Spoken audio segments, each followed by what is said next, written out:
ഇത് പത്തനംതിട്ട പാറയിൽ നിന്ന് പറയുന്ന തലശ്ശേരി ബിരിയാണി കടയാണ്. അപ്പം ഞങ്ങൾ ഇവിടെ വന്ന് ഫുഡ് കഴിച്ചപ്പോൾ നമുക്ക് അതിനകത്തുനിന്ന് അട്ടേനെ കിട്ടി, നമ്മുടെ കൂട്ടുകാരന്.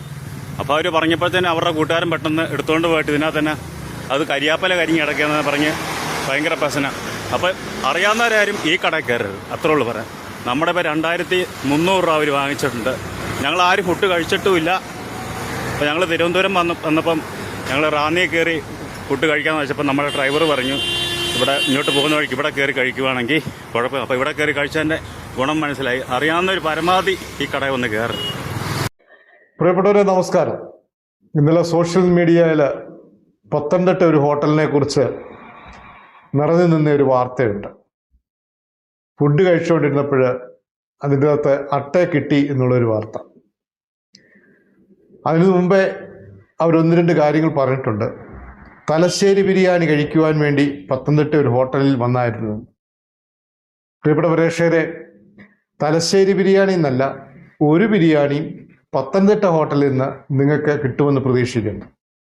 എവിടെ ചെന്നാലും കുറേ ബിരിയാണി റൈസും കുറേ ചിക്കൻ കറിയും വാരിയിട്ട് തരുന്നതിനെയാണ് ഈ തലശ്ശേരി ബിരിയാണി, ദം ബിരിയാണി എന്നൊക്കെ പറയുന്നത്.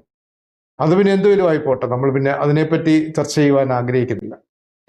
നിങ്ങൾ ഹോട്ടലിൽ കയറുമ്പോൾ ഇങ്ങനൊരു ഇൻസിഡൻറ്റ് നിങ്ങൾക്കുണ്ടായാൽ എല്ലാവരുടെയും വിചാരം ഇതെടുത്ത് സോഷ്യൽ മീഡിയയിൽ ഇട്ട് കഴിഞ്ഞാൽ നിങ്ങൾക്ക് അംഗീകാരം കിട്ടുമെന്നോ അല്ലെങ്കിൽ ഇതിന് നിയമസഹായം തേടി നിങ്ങളെ ആരെങ്കിലുമൊക്കെ വരും എന്നുള്ളതാണ് നിങ്ങളുടെ വിചാരമെങ്കിൽ തെറ്റാണ്.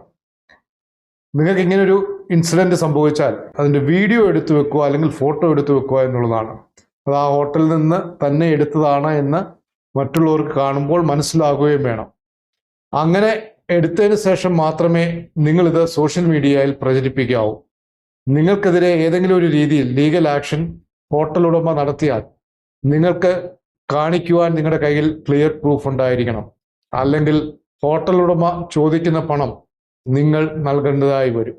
അങ്ങനെ ഒരു സാഹചര്യം ഉണ്ടാകാതിരിക്കുവാൻ വേണ്ടിയാണ് പറയുന്നത്. നിങ്ങൾക്ക് ഹോട്ടലിൽ കയറുമ്പോൾ നിങ്ങളുടെ ഫുഡിൻ്റെ അകത്ത് ഇതുപോലുള്ള എന്തെങ്കിലും കാര്യങ്ങൾ വന്നു കഴിഞ്ഞാൽ ഉടനെ അതിൻ്റെ വീഡിയോയോ പിന്നെ ഫോട്ടോയോ എടുത്ത് നിങ്ങളുടെ കയ്യിൽ വെച്ചതിന് ശേഷം മാത്രമേ അവിടെ കംപ്ലൈൻറ്റ് പോലും നിങ്ങൾ കൊടുക്കാവൂ. അല്ലെങ്കിൽ കംപ്ലൈൻറ്റ് കൊടുക്കരുത്. അതുകൊണ്ട് ഈ കാര്യം പ്രിയപ്പെട്ട പ്രേക്ഷകരെ ഒന്ന് ഓർപ്പിച്ചു എന്ന് മാത്രമേ ഉള്ളൂ. Thank you.